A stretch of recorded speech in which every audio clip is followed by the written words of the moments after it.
Welcome to Practical Perspective Simple Solutions, where we delve into everyday challenges that interfere with our productivity and organizing goals, and we explore measures to help us to move forward in an optimal way. I'm Sherri Curley. I'm also known as the practical sort because I provide practical home organizing solutions. All views of guests are those of the guests and not necessarily shared by the practical sort. Let's see who is on deck today. Hi, I'm Sherri Curley. I'm also known as the practical sort because I provide practical home organizing solutions in an eco-friendly and socially responsible way. I'm also an organizing motivator and speaker, and I am here today with Dawn Jansen. She's also known as the Pawsitive companion. And Dawn helps animals who have or are exhibiting behaviors that humans might find a little irritating or pesky, and she helps to modify those behaviors. Now, you might be thinking, why is an organizer profiling an animal behaviorist? Well, let's face it, if we are distracted by anything, we're not getting much done in our homes. Our to-do lists are not being tackled.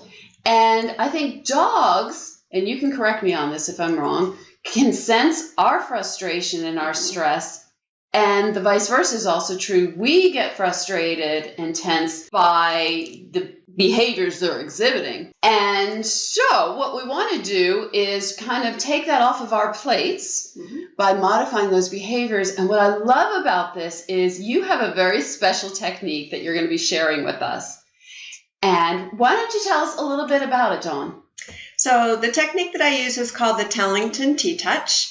And it's a very positive technique, fear-free, force-free. It really focuses on trying to understand what the dog is telling us. So when the dog is behaving in a way that we find to be frustrating or irritating, they're really just trying to communicate with us that perhaps they're uncomfortable about something, they might be afraid of something, feeling a little anxious. And what we want to do is try and understand what it is that they're trying to communicate with us and address that issue so they can be more calm and comfortable. How do you understand what they're trying to communicate? Are you kind of like an animal whisperer, or what do you do to try to, or do you not really so much focus on what they're feeling, rather do you approach it just let's work on what the behavior is? Can you tell us a little bit about how that works? So I'm not really an animal whisperer, if you will, but basically I just understand and recognize that their behaviors is their way of communicating with us. And generally it's coming from a place of fear or anxiety. So rather than punishing that behavior or focusing on what can I do to correct that behavior, I really look at how can I help this dog feel more comfortable and confident. And then the behavior will change. They'll be more happy living in the home, less reactive to things, more confident.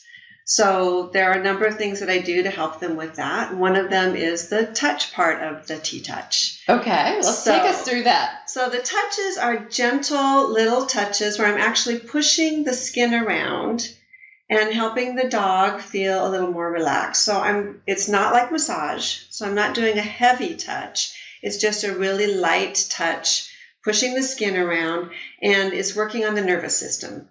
So what I want to do is help move the dog from their sympathetic nervous system, which is their stress response, to their parasympathetic nervous system by doing these little touches that can help do that. That's starting to get me into a meditative state. That looks just like a wonderful massage. Okay, well, so this is Tucker, by the way. Now, Tucker was already laying down and very docile. Mm-hmm. But let's say Tucker was not like this. Tucker's running around, Tucker's screaming. Oh, look at that. How would you have kind of garnered him to a position where you could actually start doing this?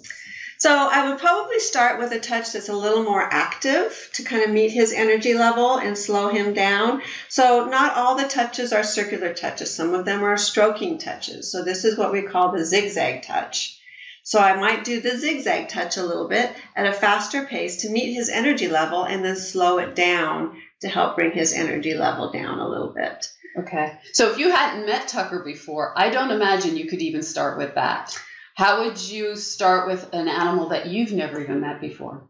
So generally what I do with an animal, with my clients, an animal I've never met before, is I wait till the animal approaches me. Okay. So I'll visit with the animal's guardian, the person that has hired me to come help them, and we'll just visit, talk about what their concerns are with the animal.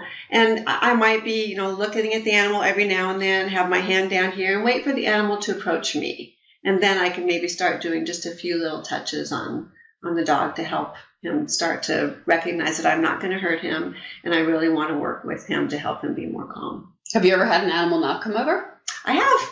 And what do you do then? So then I look at some other techniques, other tools in my toolbox. And we might start with doing something like helping the owner put on a body wrap, which is an ace bandage that we use different configurations loosely on the dog. Or we might start with some movement and get the animal moving so that they're not focused on, oh, there's a stranger in the house and I don't know that I want to approach them. So there are other techniques that I can use to help the animal feel a little more relaxed around me and let me work with them. Okay. So if you are working with the guardian of the animal and you start noticing that the guardian might be exhibiting some behaviors that is provoking the unwanted behaviors in the animal, what is your technique in working with the human? So if I notice that, because our animals, they are very in tune with us, and a lot of times their anxiety, the behaviors that they're exhibiting might be feeding off of the person's anxiety or frustration or whatever. And so I would bring that to their attention. I would just gently let them know that our animals are in tune with us, and a lot of their behaviors can be coming from what we're feeling. They're sensing something is not right with us, which is then contributing to them being uneasy or anxious. Okay. And how did you come across the Tellington T-Touch? Were you ever exposed to methodologies that were not quite so gentle? Yes. My first Doberman that I had was a young, strong Doberman, and he pulled tremendously on the leash. And I couldn't walk him. And he pulled me down a couple of times, and he needed the exercise. He was young, and I couldn't take him for a walk because he was just too much for me to handle. And I went to the pet store, and they said, oh, I have just the thing for you. You should buy a prong collar. They work marvelously. Oh, So not knowing any better and really wanting to be able to take my dog for a walk, I bought one. And he still would pull a little bit, but not as much, and I could walk him, but I knew there had to be a better way. And how did you discover the Tellington T-Touch? So it was with my second Doberman that I had, who was actually, although he was a big 90-pound dog, he was uneasy around other dogs. He would hide behind me. He just was uncomfortable. And I was talking to somebody who said, you should look into the Tellington T-Touch. I'd never heard of it. So I did some research, found a weekend workshop, took my dog to it, and was amazed at the difference that I saw in just 2 days. So I wanted to learn more. 2 days. Is that the norm for most animals, or does it take several sessions? It usually takes several sessions because it is a process. And you don't see change overnight usually. Sometimes you see immediate change, but often it's several sessions in working with the dog. But this was a full 2 days that I was working with him and saw some great improvement. It's almost like working with people. The first question organizers will tend to get is, how long is this going to take? Well, we often have to look at how long has that behavior been going on, and change doesn't necessarily happen overnight. And like you said, it is a process. So it's very interesting that transformation in animals kind of works on their own pace, just like it does with humans. Mm-hmm.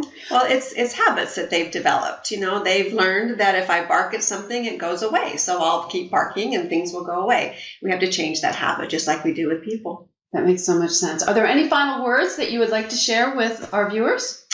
No, it's just, this work is wonderful. It's about building a loving, trusting relationship with your pet. And how can they find you, Dawn? They can find me at pawsitivecompanion.com. Do you want to spell that out? PAWSITIVE companion.com.